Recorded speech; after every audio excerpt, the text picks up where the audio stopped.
উত্তরপাড়া তৃণমূল বিধায়ক কাঞ্চন মল্লিকের বিরুদ্ধে দুর্ব্যবহারের অভিযোগ। ক্যালকাটা স্কুল অফ ট্রপিক্যাল মেডিসিনে সস্ত্রীক কাঞ্চন মল্লিকের দাদাগিরি।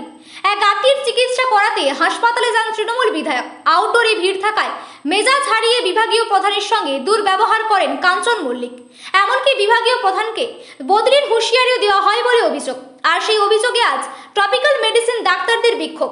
কালো ব্যাজ পরে ডিউটি করে তারা। লাগানো হয় বিভিন্ন স্লোগান লেখা পোস্টার।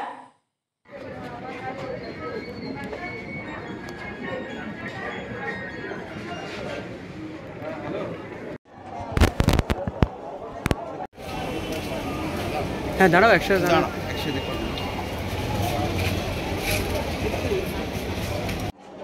এই যে আন্দোলন গতকালকে আমরা দেখতে পেয়েছিলাম কাঞ্চন মল্লিকের ব্যবহার, কি বলবেন আপনারা এই বিষয়ে?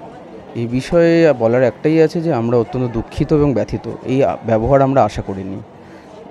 এর জন্য আপনারা কি ধরনের প্রতিবাদ করছেন? আমরা দেখতে পাচ্ছি কালো ব্যাজ করেছেন আপনারা।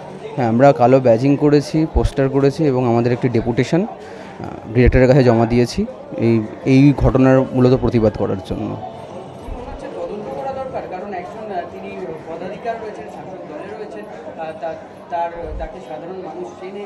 না, তদন্ত তো সেটা বিভাগীয় যারা প্রধান আছেন তারা করবেন। আমরা আমাদের দিক থেকে প্রতিবাদটা জানাচ্ছি।